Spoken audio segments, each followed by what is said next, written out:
Pemerhati desa, Anda sedang menyaksikan kabar desa bersama saya, Ananda Putri Amalina. Dirjen Bina Pemdes Yusharto Huntoyungo bersama PLH Dirjen Bina Adil Suhajar Diantoro melakukan kunjungan ke rumah dinas Bupati Boyolali, M. Said Hidayat, Sabtu 21 Agustus 2021. Agenda kunjungan kali ini adalah memantau langsung perkembangan kasus COVID-19, mengecek langsung ketersediaan fasilitas isoter, serta posko PPKM desa yang ada di Kabupaten Boyolali.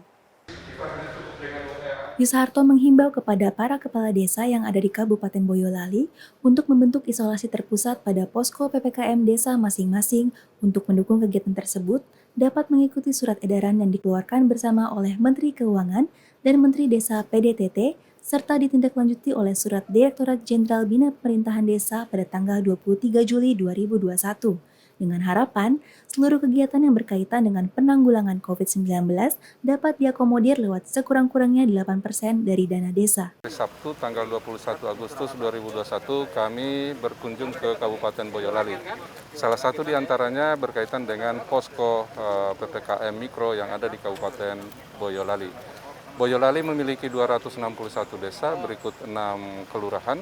Dari 261 desa, sebanyak 176 ini memiliki isolasi terpusat yang dibentuk di tingkat desa. Dengan jumlah tempat tidur lebih dari 1.000.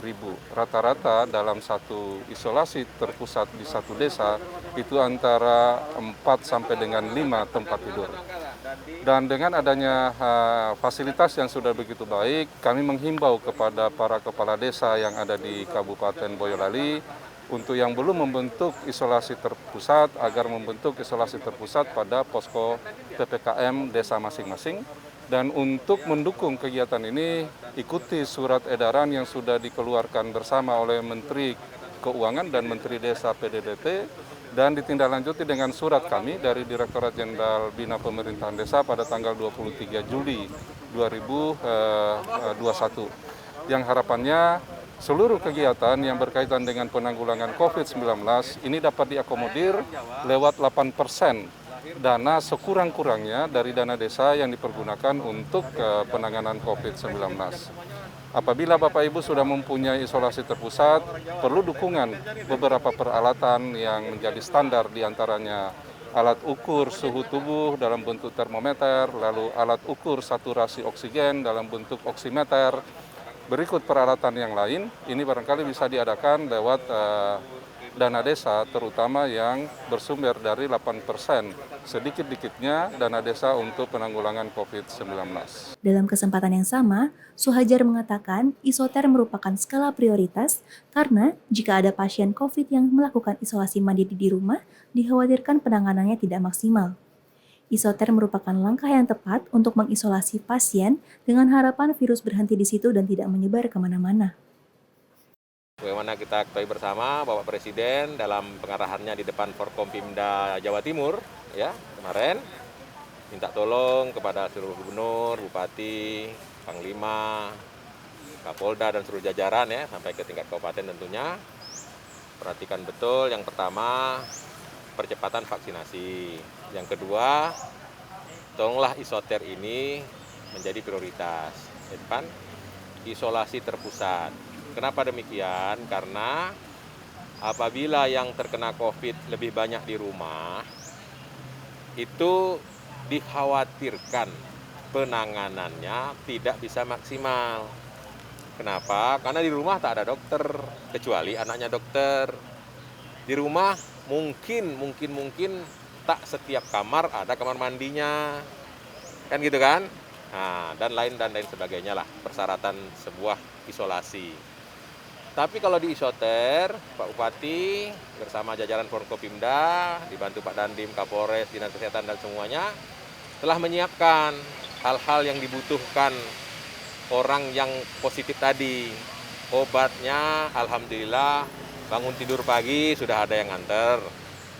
Terus kalau dia perlu disuntik, ada yang nyuntik. Dia perlu diperiksa tensinya setiap 1 hari 2 kali bisa diukur. Suhu badannya bisa diukur 1 hari 3 kali. Saturasinya bisa diukur setiap saat dia mau, dan seterusnya. Makan minumnya pun dijaga dan dijamin oleh Pak Bupati. Kemudian yang paling penting dengan isoter seperti ini, maka dia terisolasilah, maaf cakap, penyebaran daripada virus tadi. Mudah-mudahan, amin ya Allah ya Rabbal Alamin, terhenti di situ dan tidak nyebar kemana-mana. Bupati Boyolali, M. Said Hidayat, menyampaikan kepada Kepala Desa, Lurah sekabupaten Boyolali, dengan kerjasama, maka kesadaran masyarakat Boyolali terus-menerus tumbuh semakin membaik dan diharapkan COVID-19 segera berakhir di Indonesia. Ya, saya kira untuk dukungan atas penyelesaian upaya kita penanganan COVID-19 di Kabupaten Boyolali ini, peran desa juga bagian yang penting. Desa ini menjadi titik awal di mana secara keseluruhan harus kita bareng-bareng kita selesaikan. Maka berkaitan dengan anggaran dana desa ya 8% ini ya segera untuk dibelanjakan untuk dukungan penanganan COVID ini. Yang terpenting adalah sesuai dengan mekanisme dan aturan yang ada. Karena semua adalah upaya penyelesaian penanganan COVID di Boyolali. Saya kira upaya-upaya langkah ini ketika peran desa berperan secara aktif, walaupun di Kabupaten Boyolali sudah nampak bagaimana peran serta seluruh kepala desa, perangkatnya, dan utama masyarakat secara langsung ini sudah nampak begitu hebat. Maka saya kira dari sisi keuangan juga dapat segera dilaksanakan. Sekali lagi yang terpenting adalah ikuti aturan-aturan yang ada sesuai dengan apa yang menjadi tujuan dan harapan kita bersama untuk memberikan dukungan berkaitan dengan penanganan COVID-19 di Kabupaten Boyolali. Dan sekali lagi kami juga menyampaikan pada Kepala Desa Lurah se-Kabupaten Boyolali atas kerjasama kita, peran secara bersama, maka kesadaran masyarakat Boyolali terus-menerus tumbuh semakin membaik. Maka dengan upaya ini tentunya kita berdoa, harapan kita COVID segera berakhir, segera sirna, kita kembali berkomunikasi dengan masyarakat seperti sedia kala. Itu upaya dan harapan kita bersama. Dari Boyolali, tim TV Bina Pemdes melaporkan. Anda telah menyaksikan kabar desa untuk edisi hari ini. Terima kasih atas perhatian Anda. Sampai jumpa.